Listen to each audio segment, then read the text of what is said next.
Palabra y vida. Con el padre Manuel Horta, desde Sevilla.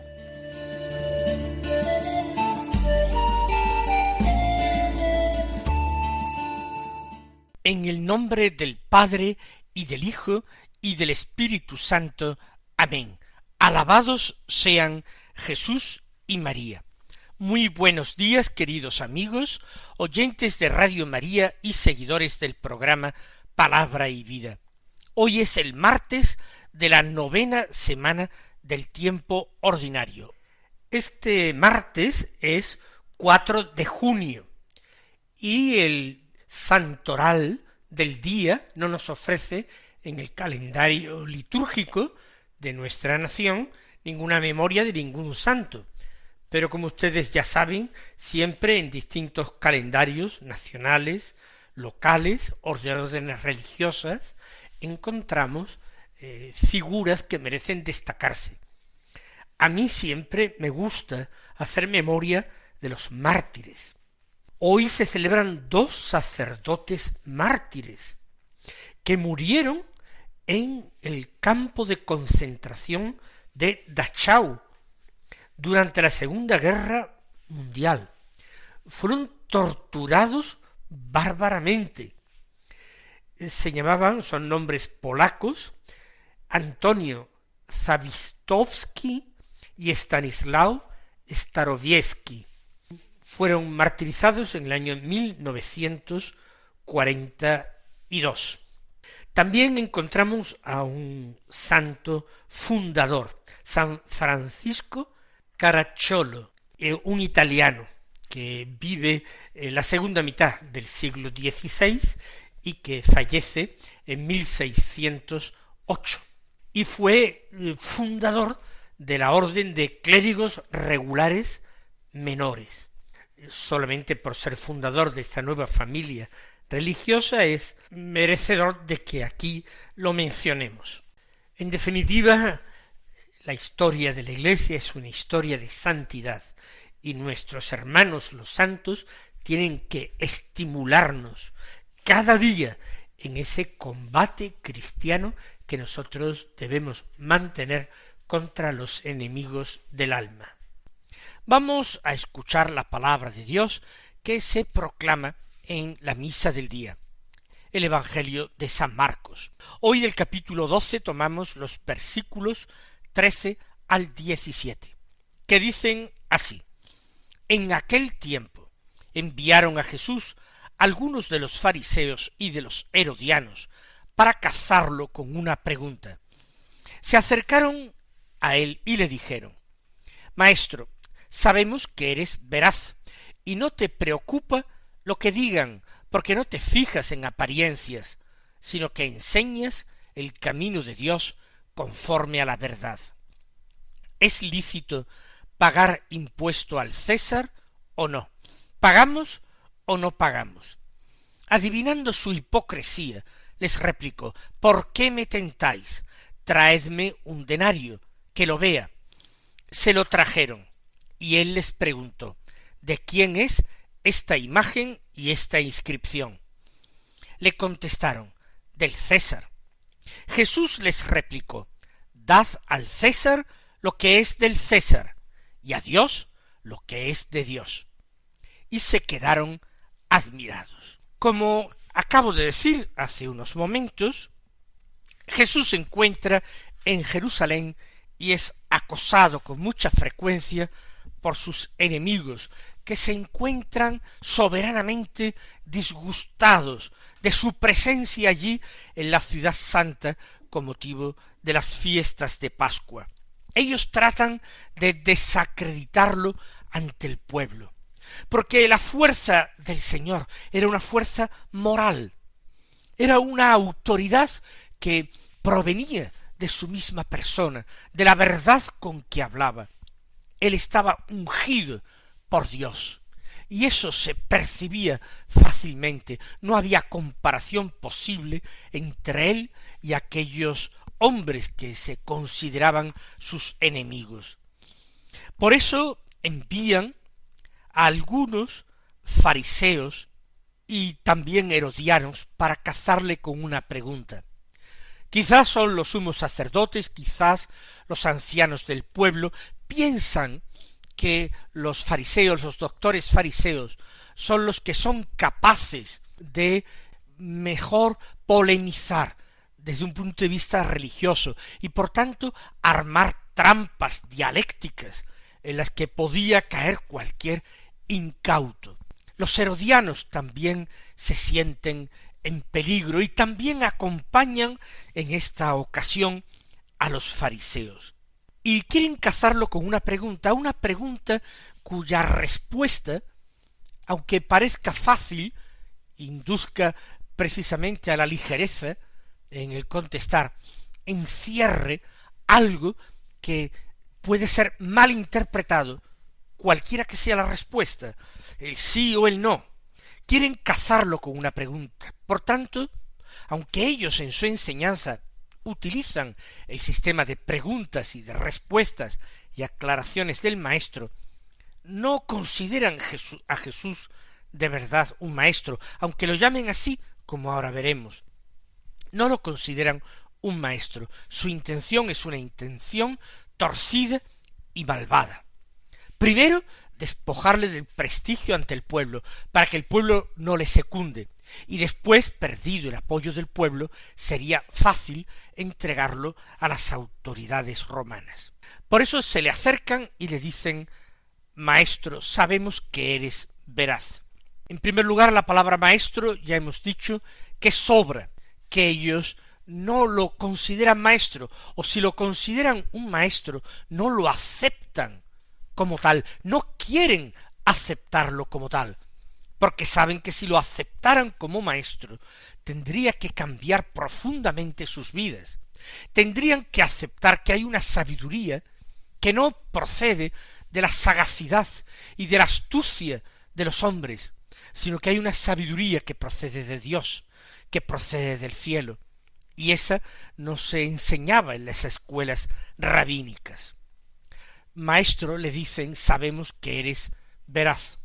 Quizás lo saben, y en ese caso su pecado es mucho más grande y mucho más grave, porque si Jesús es veraz, porque ellos acuden a él con el engaño y con la mentira, asimismo se están descalificando cuando lo primero que le dicen es: sabemos que eres veraz.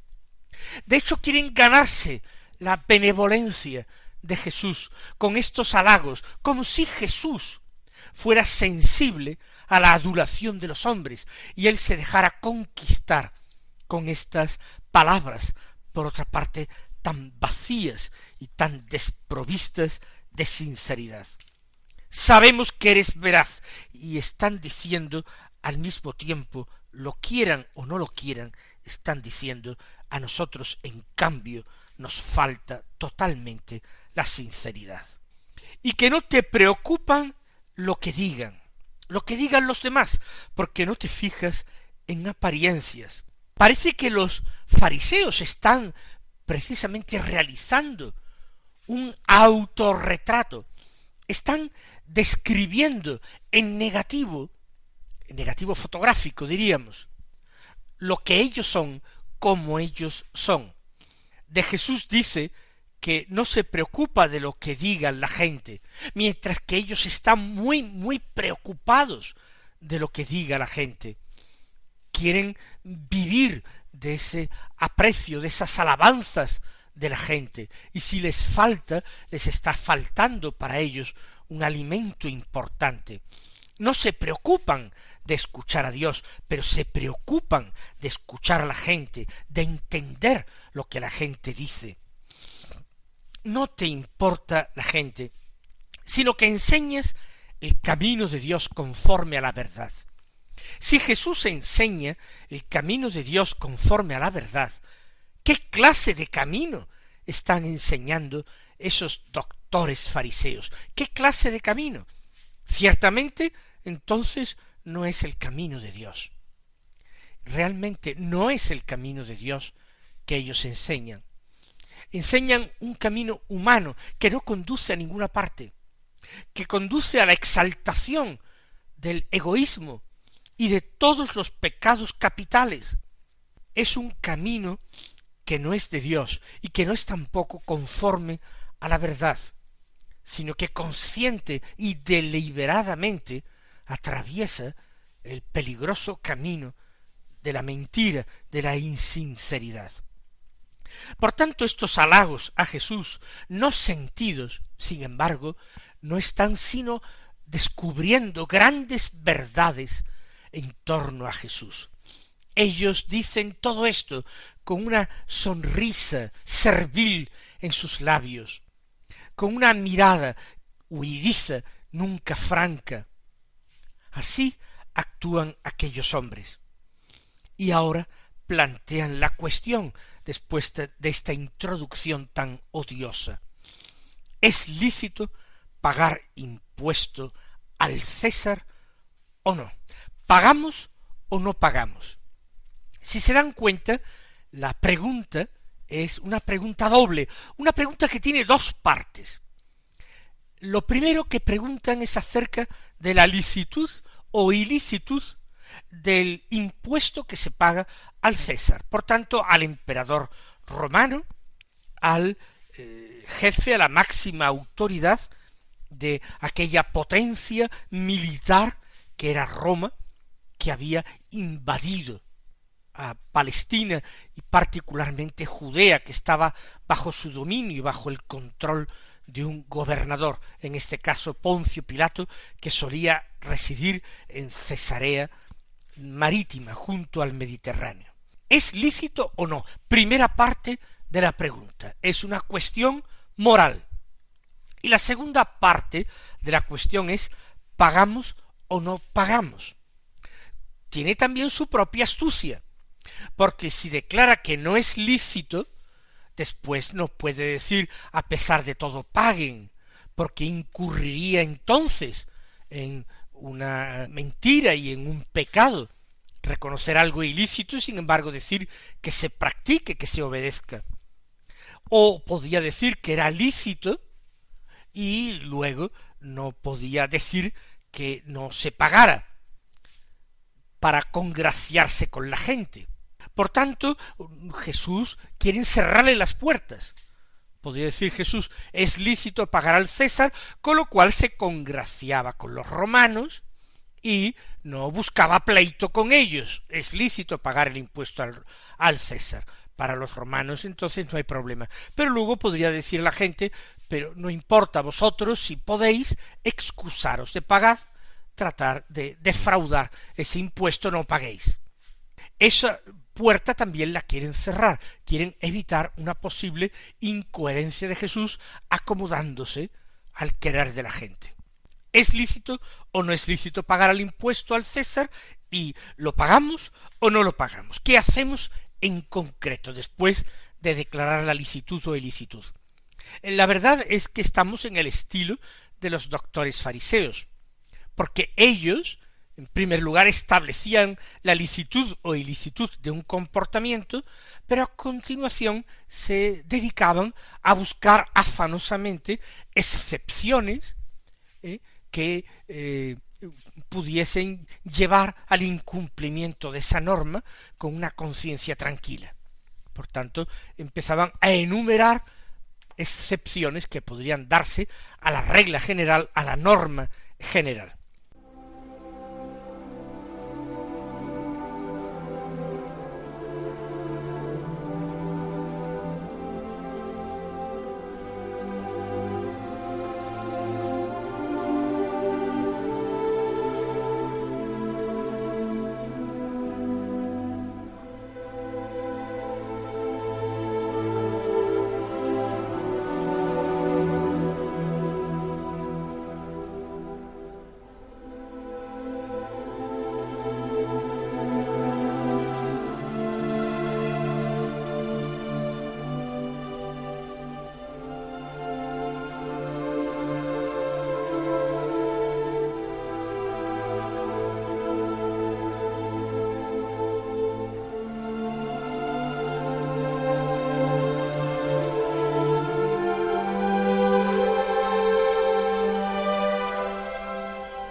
Sigue diciendo el evangelista que Jesús, adivinando su hipocresía, les replicó. El Señor ha detectado la mala fe en aquellos hombres. No era difícil. Su mismo trato resulta odioso, servil, resulta absolutamente despreciable. Hay hipocresía en sus palabras y en esos gestos untuosos y exageradamente amables, como si lo consideraran a él un gran maestro. Adivinando su hipocresía, el Señor tiene un conocimiento sobrenatural del corazón de las personas, pero en este caso cualquier persona inteligente podía captar la mentira y el veneno de la intervención, de la pregunta de aquellos hombres. Adivinando la hipocresía, Jesús les replica: ¿por qué me tentáis? Efectivamente, aquellos hombres se han convertido en instrumentos del mal, se han convertido en siervos de Satanás. Aquellos hombres solamente buscan la ruina de Jesús, planean de antemano su muerte y quieren que esa muerte sea posible por el abandono del pueblo a la persona de Jesús. ¿Por qué me tentáis? ¿Por qué queréis hacer que yo tropiece, caiga o peque incluso? No es cierto que el hombre justo debe no solamente practicar la bondad y la justicia, sino procurar que las demás personas también practiquen la verdad, la justicia y la bondad. ¿Por qué me tentáis? Y la respuesta que da es verdaderamente genial, cómo esa trampa es destrozada totalmente por Jesús con la única fuerza de sus palabras. Traedme un denario que lo dea. Un denario, el denario era dinero pagano, era un dinero acuñado por el César y por la autoridad romana. Un denario era una moneda de cierto valor. Con ella habitualmente se pagaba el tributo al César. El denario equivalía al jornal que un hombre, un trabajador sencillo del campo, podía ganar por un día de trabajo. Y el Señor pide que le muestren esa moneda concreta. No es que el Señor no lo conociera, tampoco el Señor finge. Quiere utilizar el denario para dar su enseñanza, para sacar una lección contra ellos. Que lo vea, traedme un denario. Inmediatamente sus enemigos se lo trajeron. No saben, no sospechan por dónde el Señor va a salir. Quieren llegar hasta el final, están ansiosos, porque parece que huelen sangre. Se lo trajeron y entonces Jesús, que lo ha mirado, que ha contemplado esta moneda, les pregunta: ¿de quién es esta imagen y esta inscripción? Por supuesto que el Señor lo sabe, pero quiere que por su propia boca aquellos hombres queden condenados. La imagen es la silueta del César. Podría ser una moneda acuñada por el emperador Octavio Augusto, o quizás de Tiberio, su sucesor. La inscripción tenía que decir que era el César tal o el César cual, y sus cargos o privilegios en abreviaturas que se apiñaban junto a su nombre. Le contestaron muy simplemente, sin leer toda la moneda. Le dicen: del César, es la imagen del César. Esa inscripción es el nombre del César, los cargos del César. Entonces Jesús replica directamente, mirándolos: dad al César lo que es del César. Si está su imagen, si está su inscripción, ¿por qué codiciáis esos dineros, esas monedas? Dádsela a él. ¿Qué escrúpulo tenéis en pagar? ¿Tan apegados estáis al dinero? ¿Tan apegados estáis al injusto dinero? ¿Odiáis todo lo extranjero? ¿Odiáis el poder de Roma y sin embargo aceptáis servilmente ese verdadero Dios del imperio fuerte que es el dinero romano. ¿Qué os importa pagar si a vosotros el César y su autoridad no os importa? Dad al César lo que corresponde al César. Y también Jesús, diciendo esta palabra llena de sensatez, está diciendo que es legítimo y aun bueno y justo y conveniente que se obedezcan las normas humanas, que se respete el poder político ejercido por personas a quienes Dios ha permitido ejercerlo. Ciertamente Dios tomará cuenta y cuenta estrecha de lo que hayan hecho los césares, con su pueblo y con todos los pueblos, y si han sido gobernantes buenos y clementes y justos y misericordiosos, o han sido tiranos execrables, o personas ávidas de poder, llenas de codicia, de riquezas. De eso ellos darán cuenta a Dios. Pero vosotros no tenéis que preocuparos. Al César, dadle lo que es del César. Obediencia a las autoridades políticas, obediencia a las leyes civiles, siempre que estas leyes sean buenas y justas, o al menos indiferentes, y que su cumplimiento no suponga un problema moral o un pecado para el creyente. Dad al César lo que es del César, a quien obediencia, obediencia, a quien honor, honor, a quien tributo, tributo. Pero añade el Señor, y a Dios lo que es de Dios.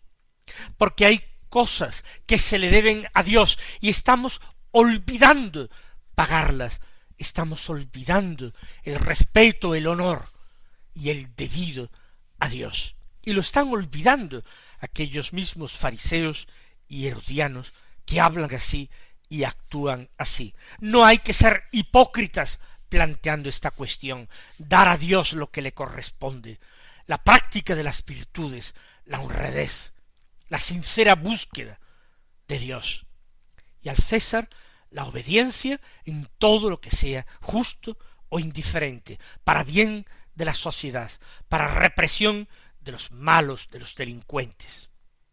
Ellos se quedaron admirados. No podían haber imaginado una respuesta así y se han quedado sin argumentos. Mis queridos hermanos, que nosotros también en nuestros días y en nuestro tiempo busquemos una aplicación a estas palabras del Señor y sepamos ante todo darle a Dios lo que es de Dios y también en nuestro mundo al César lo que le corresponde. El Señor os colme de bendiciones y hasta mañana si Dios quiere.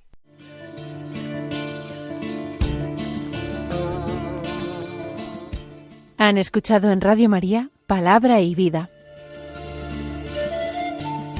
un programa que dirige el Padre Manuel Horta.